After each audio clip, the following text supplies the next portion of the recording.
ಸಂಸದ Prajwal Revanna pen drive ಪ್ರಕರಣಕ್ಕೆ ಸಂಬಂಧಪಟ್ಟಂತೆ ಎಸ್ಐಟಿ ಅವರು ತನಿಖೆಯನ್ನು ಚುರುಕುಗೊಳಿಸಿದ್ದಾರೆ. ಈಗಾಗಲೇ ಎಸ್ಐಟಿ ಮುಂದೆ ಹೇಳಿಕೆಯನ್ನು ದಾಖಲಿಸಿದ್ದಾರೆ.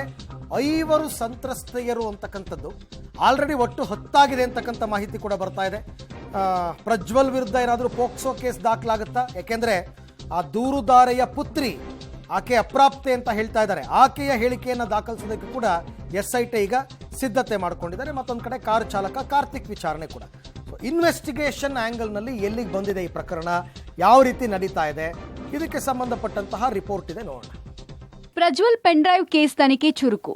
ಎಸ್ಐಟಿ ಮುಂದೆ 5 ಸಂತ್ರಸ್ತೆಯರು ಹಾಜರು. ಪ್ರಜ್ವಲ್ ಪೆನ್ ಡ್ರೈವ್ ಪುರಾಣದ ಎಸ್ಐಟಿ ತನಿಖೆ ಚುರುಕುಗೊಂಡಿದೆ. ಎಸ್ಐಟಿ ಅಧಿಕಾರಿಗಳ ಮುಂದೆ ಮತ್ತೆ 5 ಸಂತ್ರಸ್ತೆಯರು ಹಾಜರಾಗಿ ಹೇಳಿಕೆ ದಾಖಲಿಸಿದ್ದಾರೆ. ಈವರೆಗೂ 10 ಸಂತ್ರಸ್ತೆಯರು ಡಿವೈಎಸ್ಪಿ ಪ್ರಭಾವತಿ ಮುಂದೆ ತನಿಖೆಗೆ ಹಾಜರಾಗಿದ್ದಾರೆ. ಈ ನಡುವೆ ಸಂತ್ರಸ್ತೆಯರನ್ನ ಹಾಸನದ ಹೊಳೆನರಸೀಪುರಕ್ಕೆ ಕರೆದೊಯ್ದು ಸ್ಥಳ ಮಹಜರು ನಡೆಸುವ ಸಾಧ್ಯತೆ ಇದೆ. ಪ್ರಜ್ವಲ್ ವಿರುದ್ಧ ದಾಖಲಾಗುತ್ತಾ ಪೋಕ್ಸೋ ಕೇಸ್?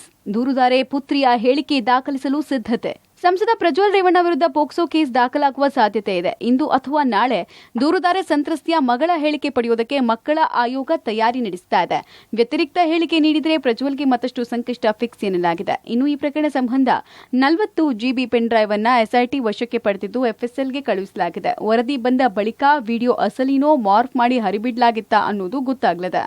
ಸಂತ್ರಸ್ತೆ ಒಬ್ಬಳು ಪ್ರಜ್ವಲ್ ಅವರು ನನಗೆ ವಾಟ್ಸಪ್ ಕಾಲ್ ಮಾಡಿ ನನ್ನೊಂದಿಗೆ ಅಸಭ್ಯವಾಗಿ ವರ್ತನೆ ಮಾಡಿದಲ್ದೇ, ಅನುಚಿತವಾಗಿ ವರ್ತನೆ ಮಾಡಿದಲ್ದೇ, ನನ್ನ ಮಗಳೊಂದಿಗೂ ಸಹ ಅವರು ಅನುಚಿತ ವರ್ತನೆ ಮಾಡಿದ್ರು, ಮಾತಾಡ್ತಾ ಇದ್ರು, ಅವಾಚ್ಯ ಶಬ್ದಗಳಿಂದ ಮಾತಾಡ್ತಾ ಇದ್ರು ಅನ್ನೋ ಒಂದು ದೃಶ್ಯ ಮಾಧ್ಯಮಗಳು ನಮ್ಮ ಗಮನಕ್ಕೆ ಬಂದಿದೆ. ಇದು ಮಕ್ಕಳ ಹಕ್ಕುಗಳ ಆಯೋಗ ಬಹಳ ಗಂಭೀರವಾಗಿ ತಗೊಂಡಿದೆ.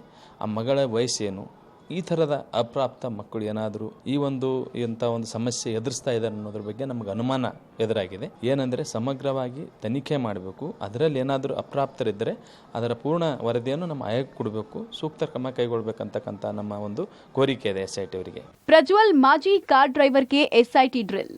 ಕಾರ್ತಿಕ್ ಮೊಬೈಲ್ ಸೀಸ್ ಮಾಡಿದ ಆಫೀಸರ್ಸ್. ಇನ್ನು ಪ್ರಜ್ವಲ್ ಮಾಜಿ ಕಾರ್ ಡ್ರೈವರ್ ಕಾರ್ತಿಕ್ನ ಎಸ್ಐಟಿ ಅಧಿಕಾರಿಗಳು ನಿನ್ನೆ ಇಡೀ ದಿನ ವಿಚಾರಣೆ ನಡೆಸಿದ್ದಾರೆ. ಹಲವು ಪ್ರಶ್ನೆಗಳಿಗೆ ಉತ್ತರ ಪಡೆದು ಕಾರ್ತಿಕ್ ಮೊಬೈಲ್ ಸೀಸ್ ಮಾಡಲಾಗಿದೆ. ಮೊಬೈಲ್ಗಳನ್ನು ಎಫ್ಎಸ್ಎಲ್ಗೆ ಕಳಿಸೋಕೆ ಸಿದ್ಧತೆ ಮಾಡಲಾಗ್ತಾ ಇದೆ. ಅಲ್ಲದೆ ವಿಡಿಯೋ ಹಂಚಿ ಹೆಣ್ಮಕ್ಳ ಮಾನ ಮರ್ಯಾದೆ ಹರಾಜು ಹಾಕ್ತವರಿಗಾಗಿ ಎಸ್ಐಟಿ ತಲಾಶ್ ಮಾಡ್ತಿದೆ.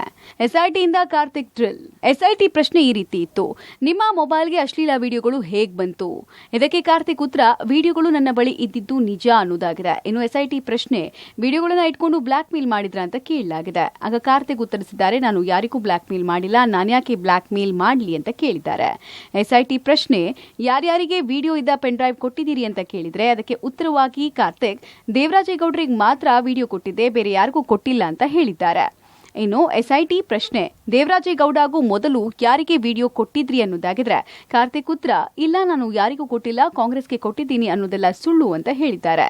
ಇನ್ನು ವಿಡಿಯೋ ವೈರಲ್ ಮಾಡಿದ್ದು ನೀವೇನಾ ಅಂತ ಎಸ್ಐಟಿ ಅವರು ಪ್ರಶ್ನೆ ಕೇಳಿದ್ರೆ ಅದಕ್ಕೆ ಕಾರ್ತಿಕ್ ಉತ್ತರಿಸಿದ್ದಾರೆ: ವೈರಲ್ ಆಗೋದಕ್ಕೂ ನನಗೂ ಸಂಬಂಧ ಇಲ್ಲ, ನಾನ್ಯಾಕೆ ವೈರಲ್ ಮಾಡಲಿ ಅಂತ ಕೇಳಿದ್ದಾರೆ. ಹೀಗೆ ಹಲವು ಪ್ರಶ್ನೆಗಳನ್ನ ಕಾರ್ತಿಕ್ ಮುಂದಿಟ್ಟಿದ್ದಾರೆ ಎಸ್ಐಟಿ ಅಧಿಕಾರಿಗಳು.